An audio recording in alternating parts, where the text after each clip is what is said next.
আজি আপোনালোকৰ লগত মই অন্য এটা খবৰ শ্বেয়াৰ কৰিম বিশেষকৈ আজিৰ কাৰণে আমাৰ যিসকল টেট উত্তীৰ্ণ প্ৰাৰ্থী আছে তেখেতসকলৰ কাৰণে ভাল খবৰ আকৌ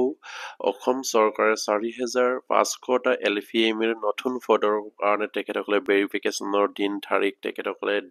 ধাৰ্য কৰা হৈছে আৰু যিসকল LPMৰ যিসকল ৪,৫০০ ডকুমেণ্ট ভেৰিফিকেশ্যনৰ কাৰণে আশাৰে বাট চাই আছিলে তেখেতসকলৰ কাৰণে খুব এটা ভাল খবৰ অলৰেডি মাননীয় মুখ্যমন্ত্ৰী আৰু শিক্ষামন্ত্ৰীয়ে জনাইছে আৰু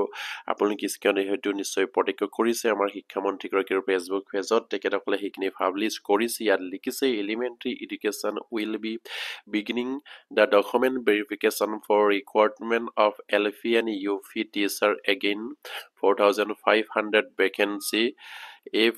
নিশ্চয় আপোনালোকে স্ক্ৰীনত প্ৰত্যক্ষ কৰিছে আৰু সেইখিনি কেতিয়াৰ পৰা আৰম্ভ হ'ব আপোনাৰ বিষয়টো নিশ্চয় আপোনালোকে স্ক্ৰীনত প্ৰত্যক্ষ কৰিছে আপোনাৰ ৪,৫০০টা LPMৰ নতুন ডকুমেণ্ট ভেৰিফিকেশ্যনৰ কাৰণে ১৪ নৱেম্বৰ তাৰিখৰ পৰা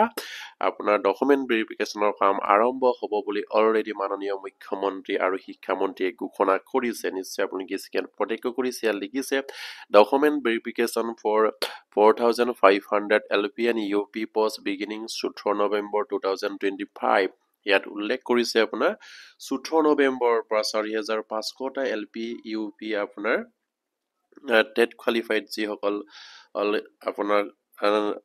বন্ধু আছে তেখেতসকলৰ কাৰণে খুব এটা ভাল খবৰ বুলি ক'ব লাগিব যিসকল ৪,৫০০টা পষ্টত এপ্লাই কৰিছিলে তেখেতসকলৰ ডকুমেণ্ট ভেৰিফিকেশ্যন অহা 14 নৱেম্বৰ তাৰিখৰ পৰা হ'ব বুলি অলৰেডি মাননীয় শিক্ষামন্ত্ৰী আৰু মুখ্যমন্ত্ৰীয়ে ঘোষণা কৰিছে ইয়াত star with the PWD NCC আৰু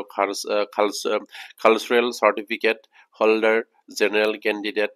timeline of the verification till in of the January appointment letter the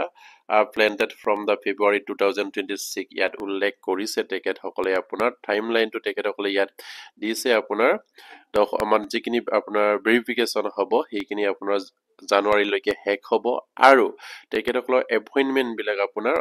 2026 চনৰ ফেব্ৰুৱাৰী মাহত প্ৰদান কৰাৰ কথা তেখেতসকলে ইয়াত উল্লেখ কৰিছে ৪,৫০০টা LP UP পষ্টৰ কাৰণে যিসকল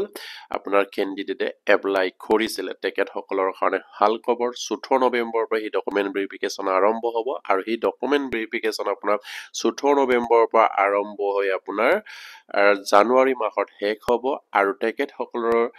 যিখিনি চেলেক্ট কৰা হ'ব সেই চেলেক্ট কৰা সকলক আপোনাৰ ফেব্ৰুৱাৰী মাহত এপইণ্টমেণ্ট দিয়াৰ কথা ইয়াত উল্লেখ কৰিছে খুব এটা সুন্দৰ খবৰ আমাৰ যিসকল ৪,৫০০টা LP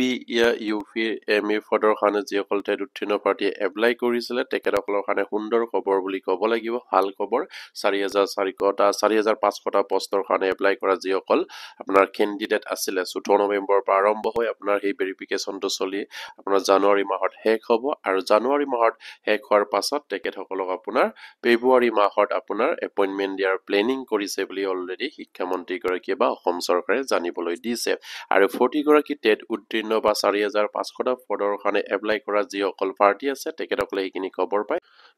আপোনালোকে শ্বেয়াৰ কৰি দিব আৰু এতিয়ালৈকে যদি আমাৰ চেনেলটো ছাবস্ক্ৰাইব কৰে কেলে ছাবস্ক্ৰাইব কৰিব বুলি আশা ৰাখিলোঁ নমস্কাৰ জয় আইকম